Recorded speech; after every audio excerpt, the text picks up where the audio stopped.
This is Donovan Bailey. You're listening to Vibe 105.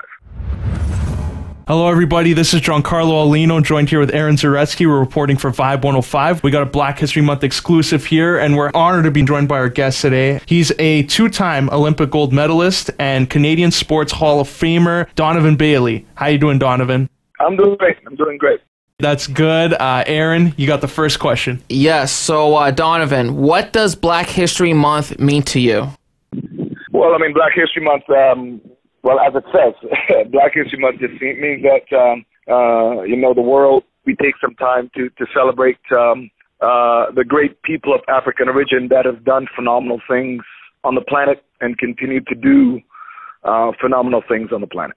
You were born in Jamaica, then you immigrated to Canada when you were a teen. So coming to a new country as a teenager, starting to take part in track and field and sprinting, did you find it difficult assimilating to Canadian culture?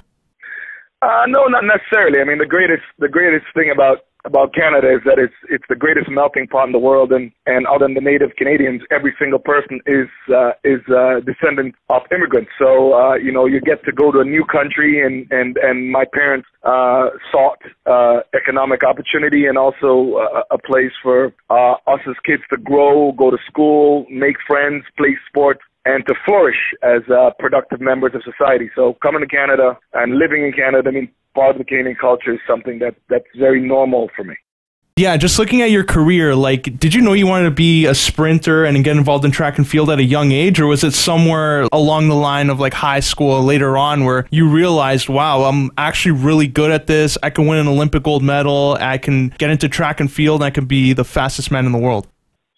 You know what, one of the things, my incredible parents always taught us to just be successful. So whatever it is we pursued, the responsibility that we had as children even was just to get in and dedicate yourself and be focused and disciplined, at least work hard at attempting to be successful. So at a young age, I knew I was very good at sprinting from probably 5, 6, 7, 8 years old. I fell in love with basketball. I thought I could be the next Michael Jordan, but that wasn't going to go.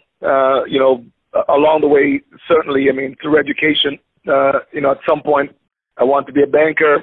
I became that. But track and field was always something that was there. It was always something that, that I felt I could pursue. And obviously in my early 20s when I was working in Toronto, I kind of felt, imprisoned in an office environment. So I thought that the greatest thing to be was to get back to what was always naturally something where I felt freedom, and that's to be outside and to be on the track. So going back and after not competing between high school and in my early 20s, I decided to go back to track, which ended up being, the journey is written and the story is told, and that's why I'm on the phone with you all today. Who would you say were some of the most influential people of your career and the best advice you received at the time?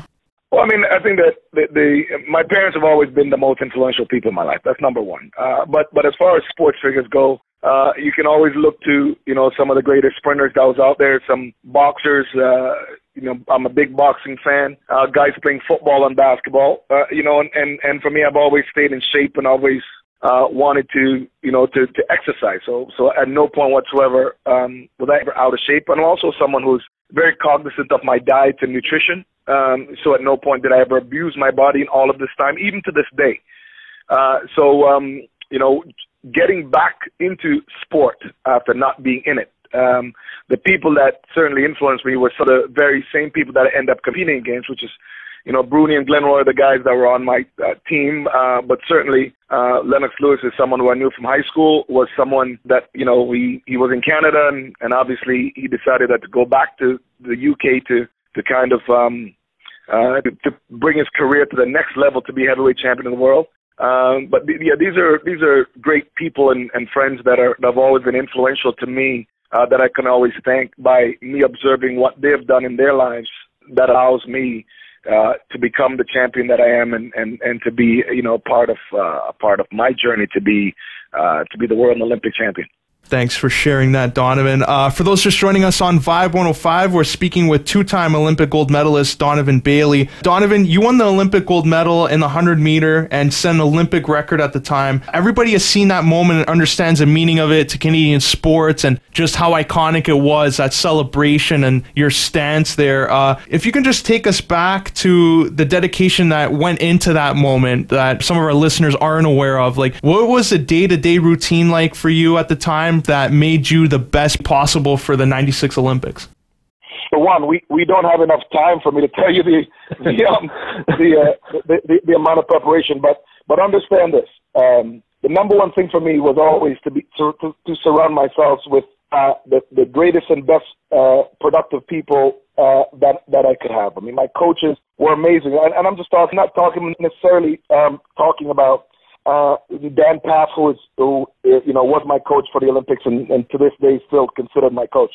But I'm talking about the very good coaches that I've had since I was in school in Jamaica, since I was in boarding school in Jamaica, since I was at Queen Elizabeth Park in Oakville, Sheridan College. I mean, all of the coaches that were track and basketball.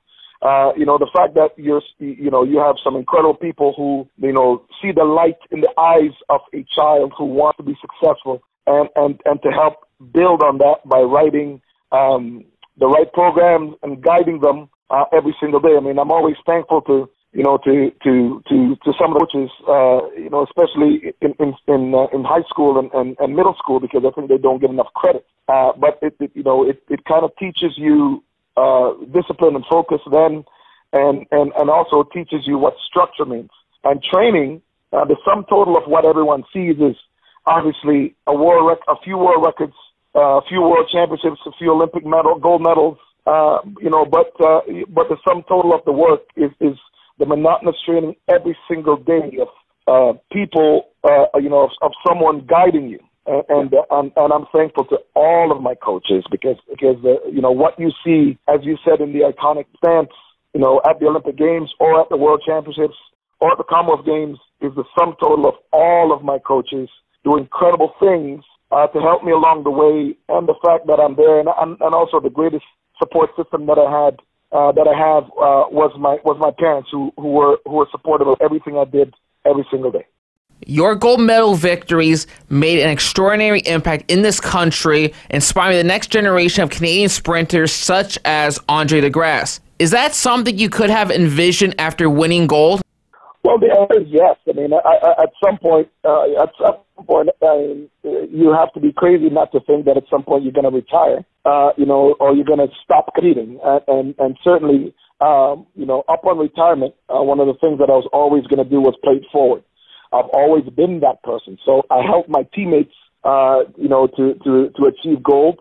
Bruni, Glenroy, Robert, Mokichi, Carlton. I mean, I've helped all of those guys. So it's very natural for me to help the young generation now to get to where I think they should be. And we do have an incredible array of talent in track and field, and we certainly can put together an amazing team to go to Tokyo this year. And I look forward to that. I look forward to seeing these kids, and I look forward that they get in and leave it all on their field of play, and they bring back gold.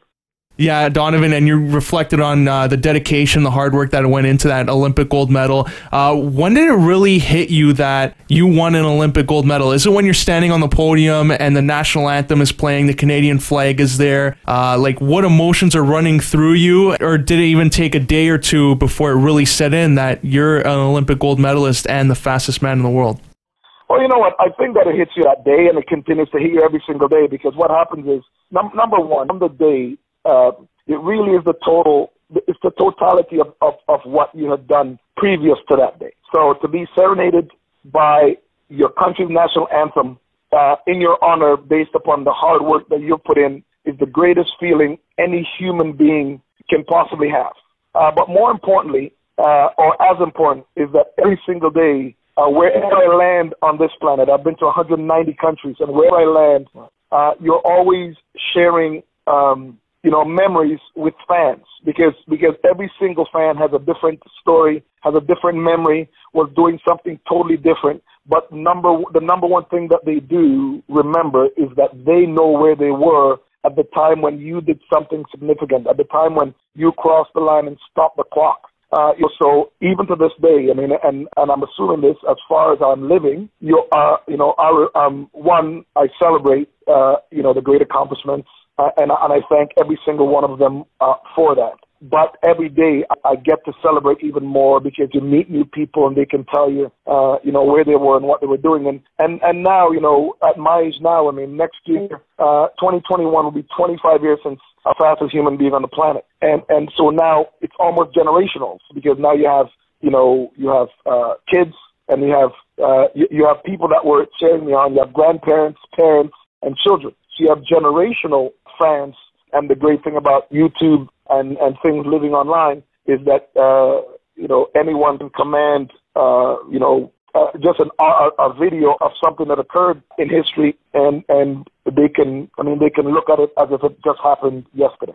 Yeah, you brought up YouTube there, and I'm with you on that. I was only a year old at the time. Aaron, I don't know how old you were at the time. You're still fairly young. I was 2.5 years old. Yeah, so we experienced it much different than our parents and grandparents maybe have experienced that moment. But going back on YouTube, we can actually see how important and iconic that moment was for our country's sporting history. But Donovan, just to fast forward a bit, because now you're in the media side of things, and you get to see these young Canadian sprinters, these young Olympic athletes from their journey from start to finish. And you, as somebody who's actually accomplished that, what's it like for you being a member of the media and watching some of these Olympic athletes, and what has been maybe the most rewarding part of watching these Olympics on the other side of things?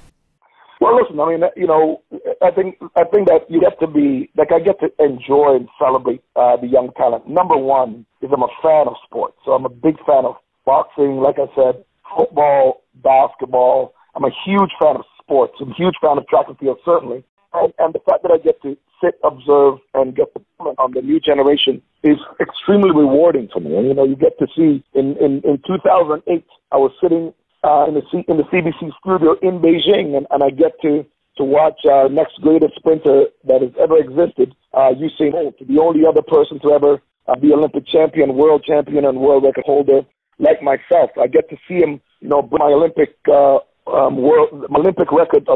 record in Beijing. So there's nothing like that. I mean, you get to see incredible things happen with these new generations, and I'm hoping with Aaron and Andre and a couple of the young guys from Canada, Canada gets to make it up to where I am, to be number one on the podium, to bring gold back to Canada.